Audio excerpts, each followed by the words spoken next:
إن الحمد لله نحمده ونستعينه ونستغفره ونؤمن به ونتوكل عليه ونعوذ بالله من شرور أنفسنا ومن سيئات أعمالنا من يهده الله فلا مضل له ومن يضلله فلا هادي له ونشهد أن لا إله إلا الله وحده لا شريك له ونشهد أن سيدنا ونبينا ومولانا محمدا عبده ورسوله أرسله الله تعالى إلى كافة الناس بشيرا ونذيرا أما بعد فإن أصدق الحديث كتاب الله وخير الهدي هدي محمد صلى الله عليه وسلم وشر الأمور محدثاتها وكل محدثة بدعة وكل بدعة ضلالة وكل ضلالة في النار. قال الله تبارك وتعالى في القرآن المجيد والفرقان الحميد: يا أيها الذين آمنوا اتقوا الله وكونوا مع الصادقين. وقال صلى الله عليه وسلم: لا يؤمن أحدكم حتى يكون هواه تبعا لما جئت به أو كما قال صلى الله عليه وسلم. عزیزان محترم، دنیا کب بنی ہے اس کا علم اللہ ہی کو ہے. ہمیں نہیں معلوم دنیا کب بنی. باقی سائنسدان بھی بتاتے رہتے ہیں 25,000 یا 50,000 کروڑ سال پہلے بنی، اس طرح بنی، اس طرح بنی. یہ تفصیلات آتے رہتے ہیں اور آئے دن سائنسدانوں کے نظریات بھی بدلتے رہتے ہیں. ہمیں اتنا معلوم ہے کہ قرآن نے ہمیں بتایا کہ روئے زمین پر سب سے پہلے انسان حضرت آدم علیہ السلام ہیں، اور حضرت آدم علیہ السلام کی اولاد کا سلسلہ شروع ہوا اور اب تک جاری ہے. اور قیامت کب آئے گی یہ بھی اللہ ہی کو معلوم ہے، ہمیں نہیں معلوم قیامت کب آئے گی. باقی سائنسدانوں کا آئے دن نئے نئے تحقیقات آتے رہتے ہیں. آج سے 13 سال پہلے بھی آئی تھی تحقیق کہ 2012 میں قیامت آ جائے گی. 12 جا کر 25 آ گئے ہیں. اور بنگلور کے مسلمان سائنٹسٹ صاحب نے بھی دعویٰ کیا ہے اور انہوں نے بتایا ہے کہ بھئی بس اب 2-4 سال میں قیامت آنے والی ہے. ہمارا یہ عقیدہ ہے کہ قیامت جب آئے گی تب آئے گی اور اس کا علم اللہ ہی ہے. قیامت سے پہلے کے جو حالات ہیں قرآن نے اسے بتایا. خاص طور پر 30ویں پارے میں جو سورتیں اذا الشمس كورت واذا النجوم انكدرت اذا السماء انفطرت، ان سب آیتوں میں قیامت سے پہلے کے حالات آئے اور احادیث میں بھی تفصیل سے تذکرے موجود ہیں.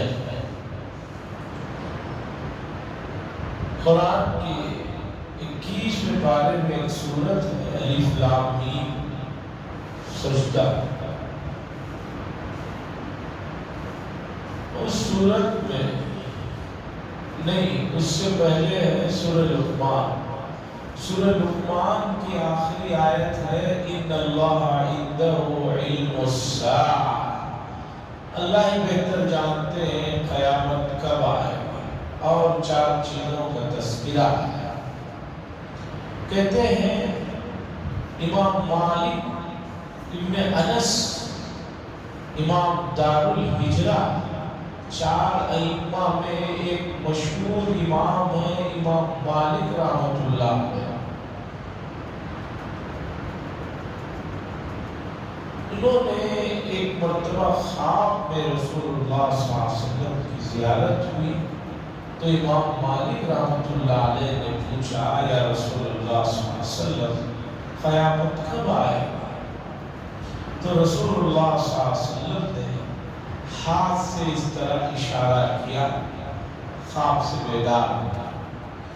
اب صبح اٹھے امام مالک اور پریشان ہوئے کہ اس کی تعبیر کیا ہے۔ ان کے زمانے میں خواب کی تعبیر دینے میں بہت ہی معتبر اور مشہور نام جو تھا وہ ابن سیرین رحمۃ اللہ علیہ، محمد بن سیرین رحمۃ اللہ علیہ یہ خواب کی تعبیر کے بڑے امام مانے جاتے ہیں۔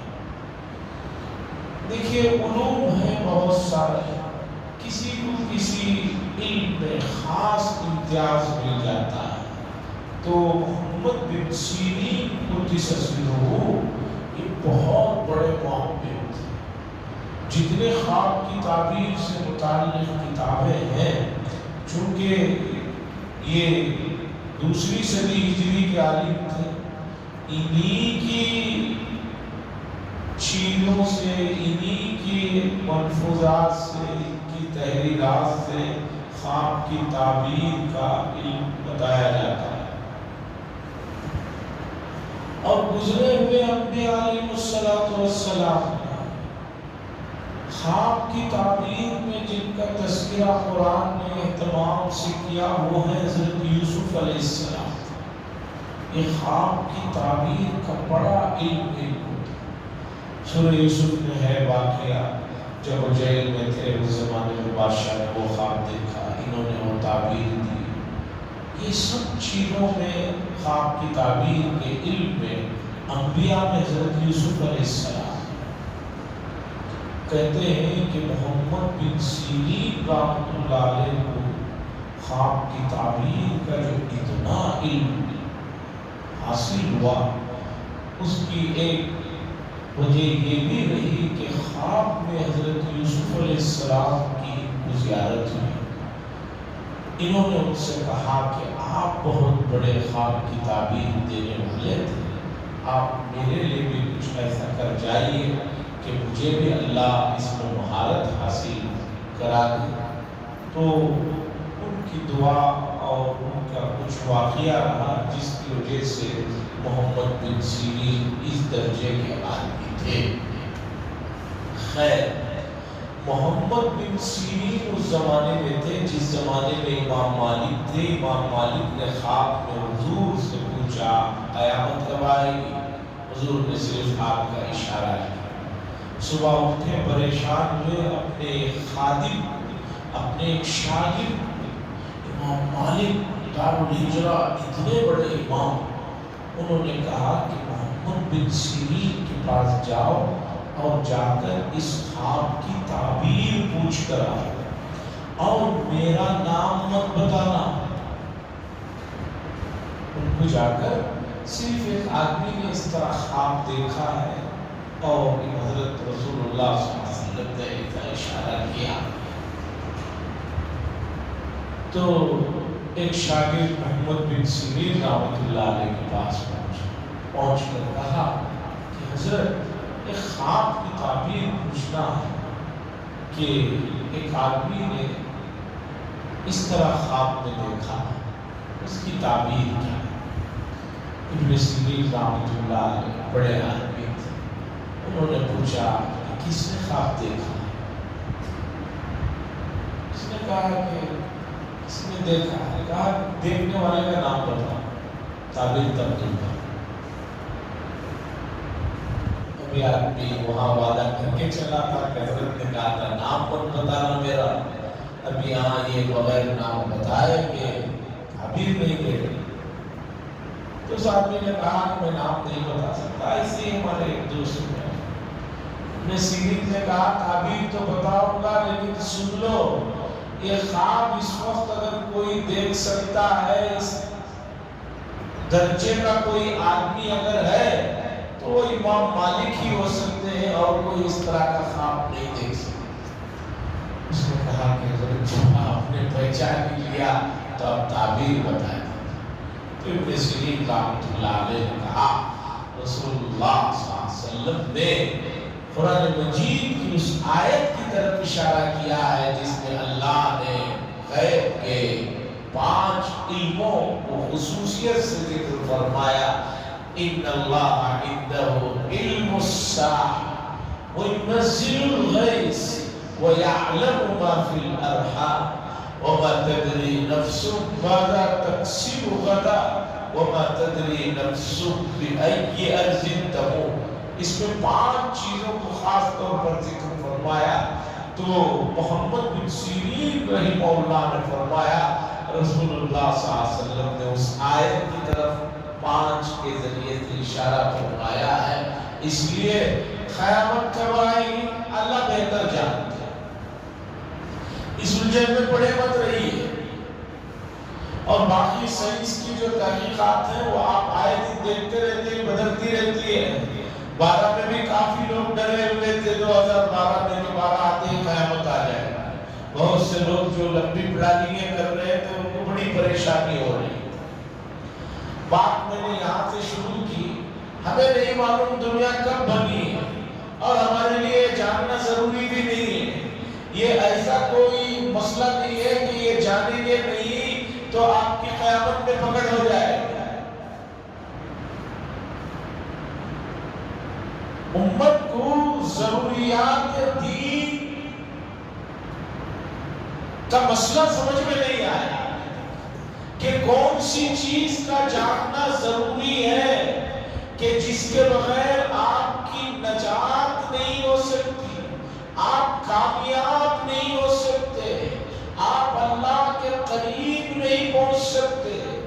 یہ ضروریات دین جو ہے یہ چیزیں ہیں، جب تک آدمی اسے جانے گا نہیں، اس کے بارے میں علم حاصل نہیں کرے گا، وہ کامیاب نہیں ہو سکتا، وہ اللہ کے قریب نہیں پہنچ سکتا۔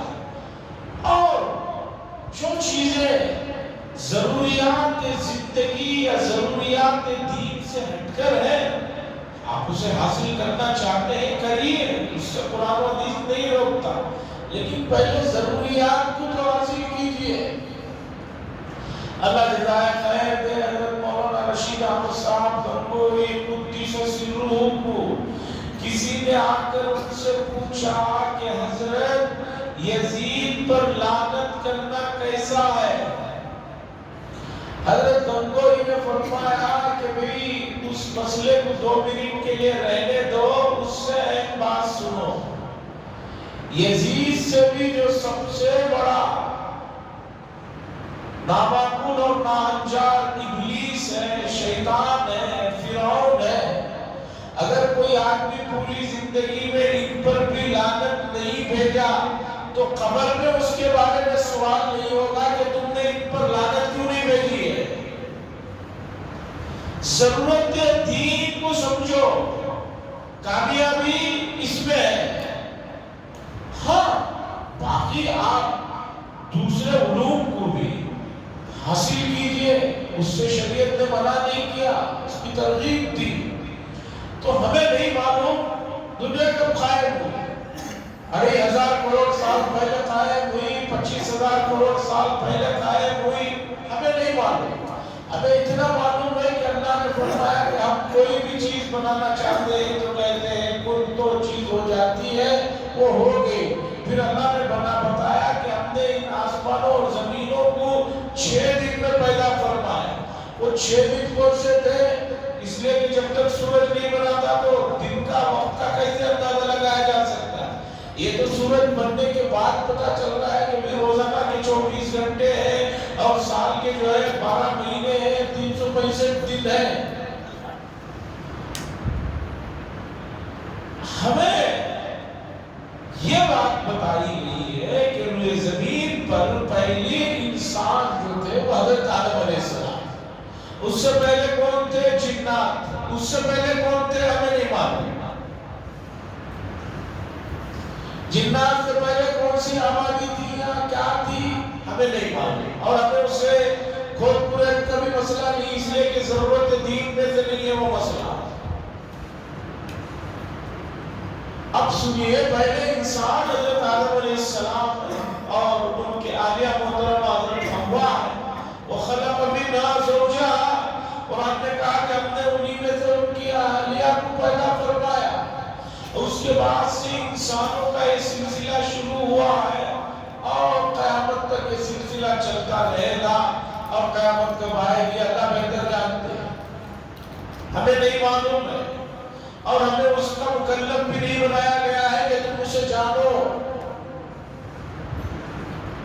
جیسے نماز پڑھنے کا مکلف بنایا گیا ہے، نماز میں پڑھی جانے والی چیزوں کو یاد کرنے کا آپ کو مکلف بنایا گیا ہے، اس طرح آپ کو ان چیزوں کا مکلف نہیں بنایا گیا ہے کہ آپ جو ہے بیٹھے اور اس کے اوپر ریسرچ کریں، اور نہیں ریسرچ کرو گے تو خبر میں اس پر سوالات جوابات ہوں گے۔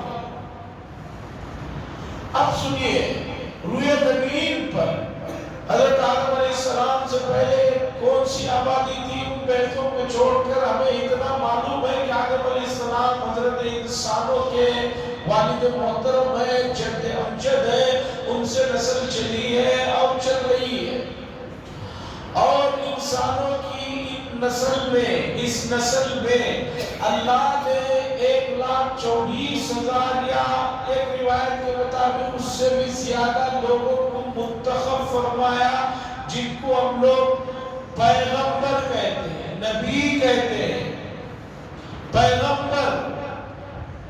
یہ سب وہ الفاظ ہیں کہ جن کے معنی اس لفظی میں پائے جاتے ہیں، اللہ کا پیغام لانے والے۔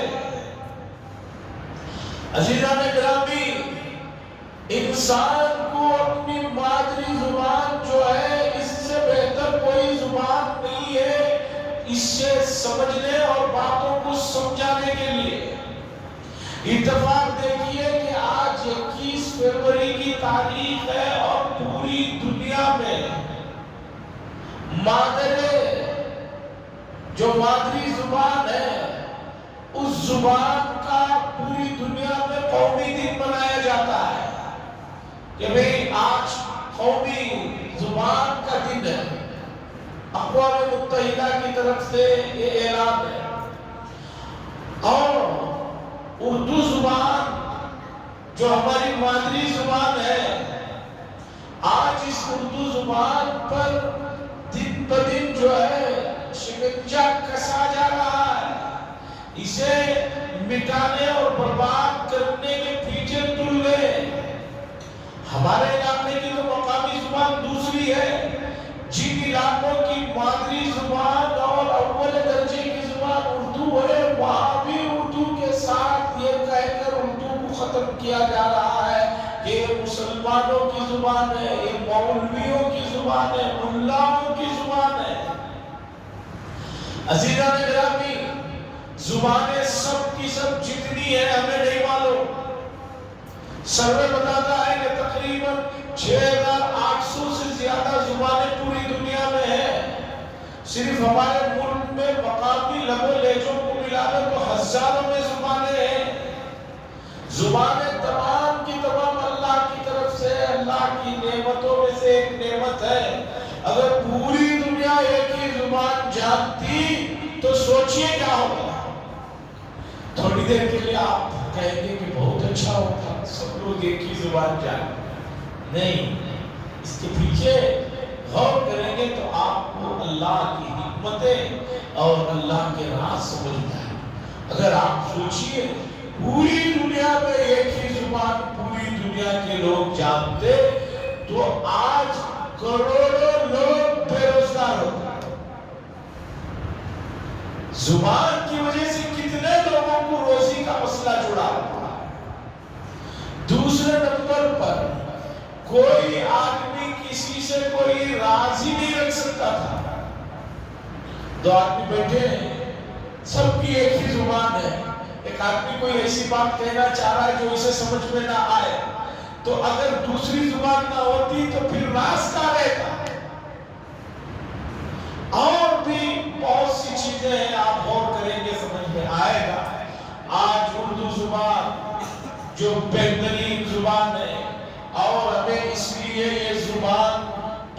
زیادہ پسندیدہ ہے کہ قرآن و حدیث کی تفصیلات آج عربی زبان کے بعد سب سے زیادہ جس زبان میں پائی جاتی ہے وہ اردو زبان ہے.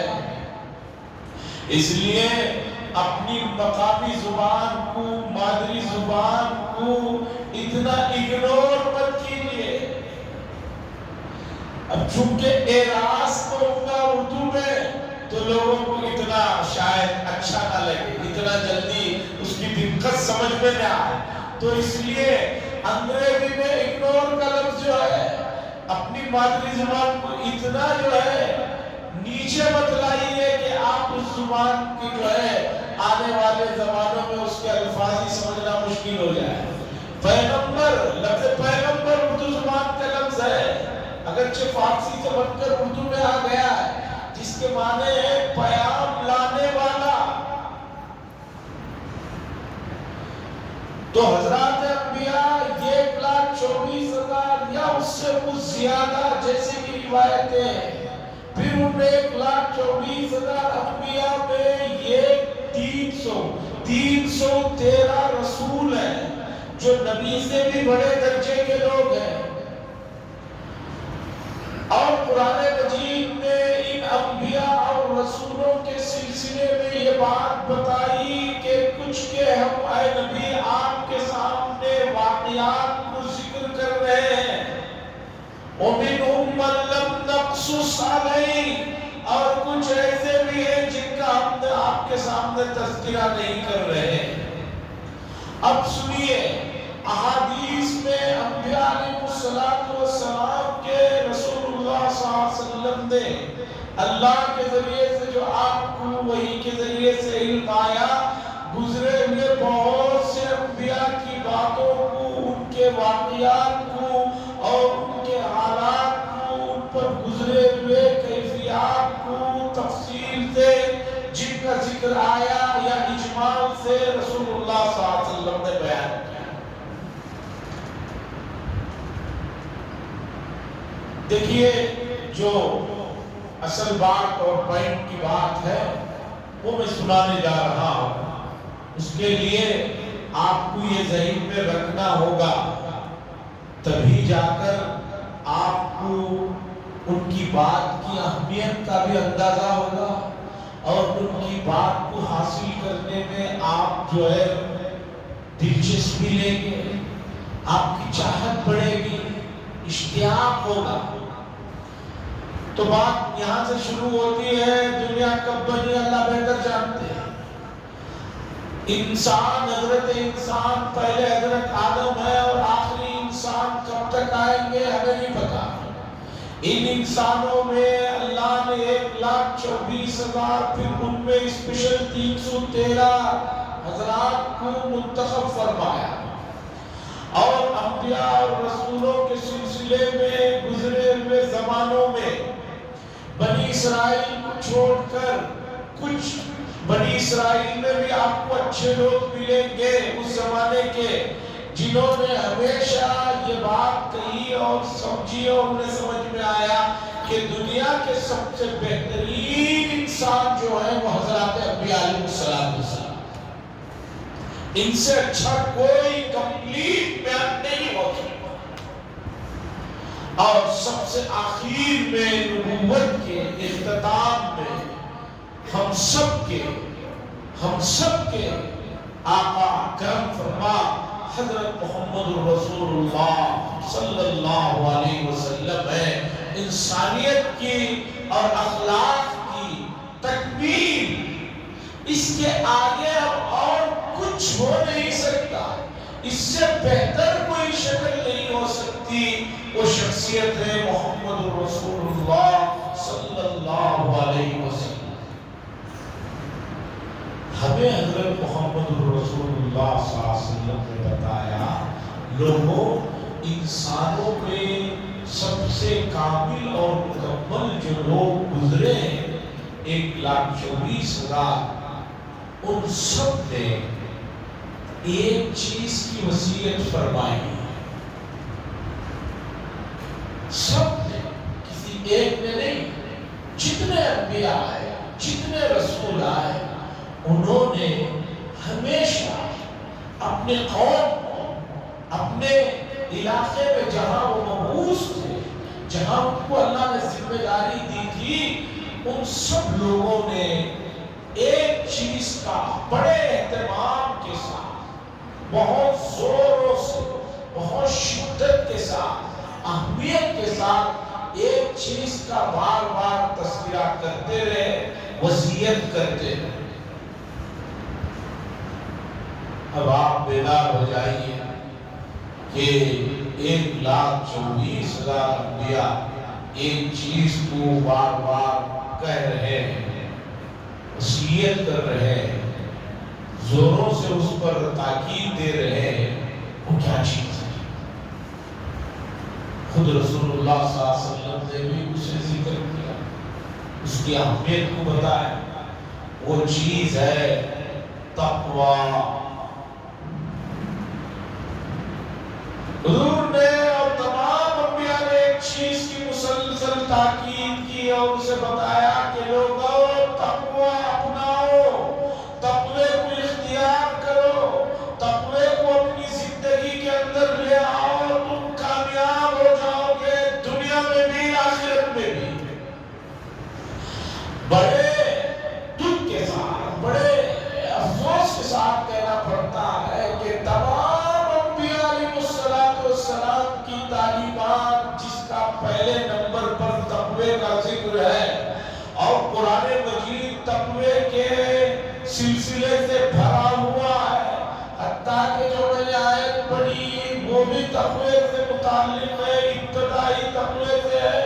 یا ایھا الذین آمنوا اتقوا اللہ، ایمان والو تقوی اختیار کرو، وکونوا مع الصادقین، اور سچے لوگوں کے ساتھ ہو جاؤ۔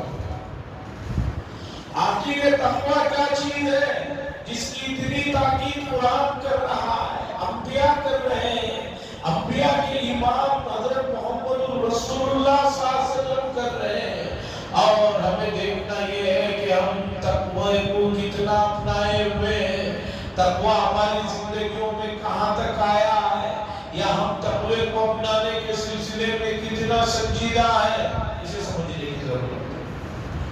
عزیزان گرامی، آپ کو بہت سی چیزیں دور سے ذرا بھیانک نظر آتی ہیں، نزدیک جاتے رہیں گے وہ چیز آسان ہو جاتی ہے۔ رات میں گاڑی چلانے والا راستے پر جب گاڑی چلا رہا ہوتا ہے تو دور سے روڈ ایسا لگتا ہے کہ بند ہو رہا ہے، لیکن جو سامنے جاتا ہے روڈ کھل رہا ہے، بڑا نظر آ رہا ہے، کشادہ سمجھ میں آ رہا ہے۔ بہت سے بچے بہت سے سبجیکٹوں کو بہت مشکل سمجھتے ہیں، لیکن جب ان کو طریقے سے، سلیقے سے، قرینے کے انداز سے اس سبجیکٹ کو اس کے ماہرین پڑھاتے ہیں تو بچے کہتے ہیں یہ تو کوئی مشکل مسئلہ ہی نہیں ہے۔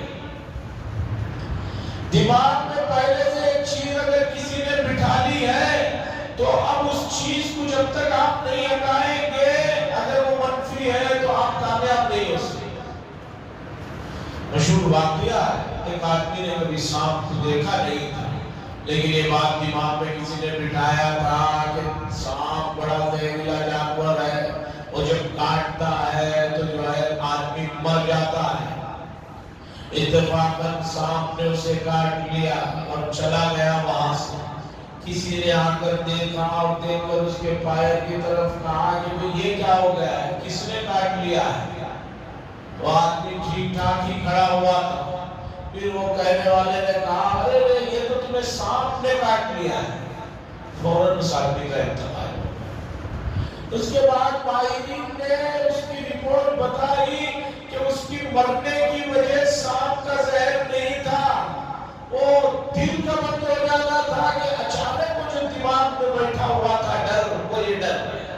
تو اسی طریقے پر تقویٰ اور اسی لفظ سے بنے متقی حضرات، یہ الفاظ سن کر بہت سارے لوگ گھبرا جاتے ہیں، امت مسلمہ کے افراد، کہ بھئی تقویٰ ہم کہاں اختیار کر سکتے ہیں، متقی ہم کہاں بن سکتے ہیں، یہ بڑا کام ہے، مشکل کام ہے، اور ایسا کام ہے، ویسا کام ہے۔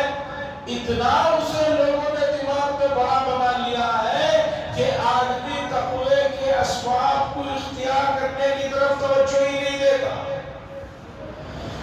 تقوی اختیار کرنا یا متقی بننا اگر اتنا مشکل ہوتا، اتنا ناممکن ہوتا، اتنی بڑی بات ہوتی تو اللہ تبارک و تعالیٰ نے 1,24,000 انبیاء کے ذریعے سے ہر آدمی کو متقی بننے کی کیوں تعلیم دیتے؟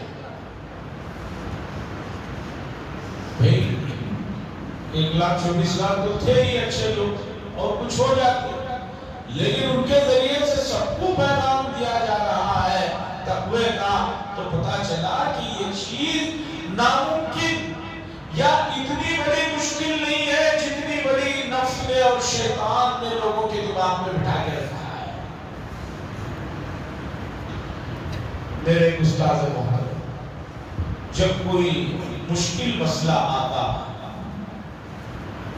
تو اسے پڑھانے کا ان کا انداز یہ ہوتا تھا، آ کر درسگاہ میں بیٹھتے اور بیٹھ کر فوراً پڑھانا نہیں شروع کرتے، خیر خیریت معلوم کرتے اور پوچھتے کیا ہو رہا ہے، کدھر ہو رہا ہے، تو ہم لوگ سب سوچتے کہ بھی آج شاید پڑھانے کا موڈ نہیں ہے، اس لیے کہ ادھر ادھر کی باتیں ہو رہی ہیں۔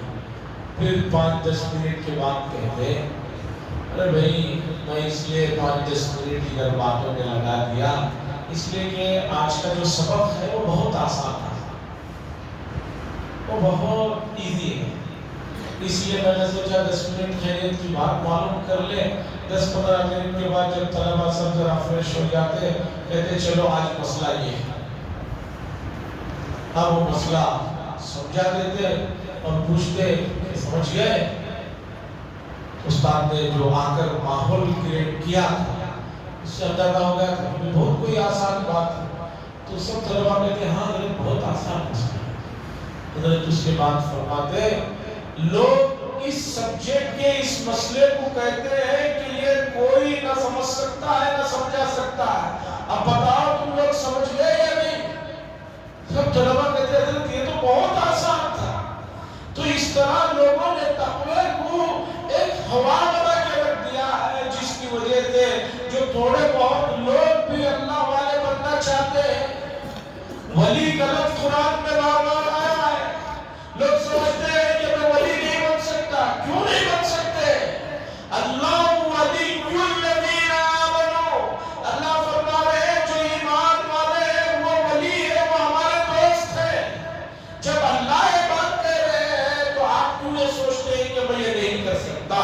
تو بہرحال بات یہ بتانا چاہتا ہوں کہ حضرات انبیاء نے جس تقوی کی وصیت اور نصیحت فرمائی ہے وہ بہت آسان کام ہے، اس کے فوائد البتہ لامحدود ہے۔ چیز تو آسان ہے لیکن اس کے جو فائدے ہیں وہ اتنے زیادہ ہے کہ آپ اس کا نہ اندازہ لگا سکتے ہیں نہ اسے گن سکتے ہیں۔ اب اس تقوی کو اپنانے کے لیے جہاں بہت سی آسانیاں ہیں، انہی آسانیوں میں ماہ مبارک کا مہینہ بھی ہے۔ اس مہینے میں یہ نسخہ بہت کم وقفے میں، کم وقت میں بہت اور آسانی کے ساتھ سمجھ میں آ جاتا ہے، اپنا لیا جا سکتا ہے۔ اس لیے اگر آپ اللہ کے دوست بننا چاہتے ہیں، اس کے قریب جانا چاہتے ہیں، اس کی پسندیدہ بننا چاہتے ہیں، تو اس نسخے کو اپنانے کے لیے ذرا ابھی سے تیار ہو جائیے۔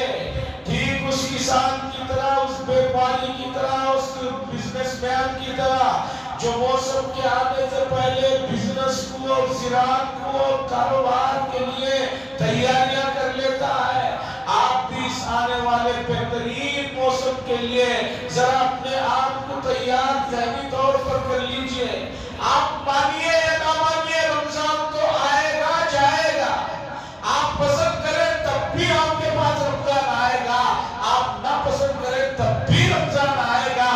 اب بہتر یہ ہے اس رمضان کو خوش دلی کے ساتھ، اس کے احترام کے ساتھ، عظمت کے ساتھ، محبت کے ساتھ، خلوص کے ساتھ مرحبا کہیے، تقوی پر پہنچ جاؤ گے اور اس کے آنے سے پریشان ہو جاؤ گے اور عجیب یہ کرو گے تو سمجھو گے کہ اور آپ تقوی سے بہت دور ہو جاؤ گے اور یہ چیز آپ کی دین اور دنیا دونوں کو برباد کرنے والی ہے۔ تو عزیزان گرامی تقویٰ کیا چیز ہے اس کی تفصیلات انشاءاللہ اگلی مجلس میں رکھوں گا. ذرا اللہ کے لیے بیدار ہو جائیے. بڑے مسائل ہیں. وقت پھر جو ہے پارلیمنٹ میں ان کے اپنے حساب سے پہنچ گیا ہے. ہمیں اللہ کو منانا ہے اور ضرورت پڑنے پر اسباب کے طور پر ہمارے بڑے جیسا کہے اس کے اوپر عمل کرنے کے لیے بھی تیار ہونا ہے. اگر آپ کسی طرح اپنی زندگی کو فضول چیزوں میں لگا کر برباد کریں گے دنیا بھی جائے گی آخرت بھی جائے گی. اللہ سے دعا فرمائے اللہ تبارک و تعالی ان چیزوں کو سمجھنے کی ہمیں توفیق نصیب فرمائے.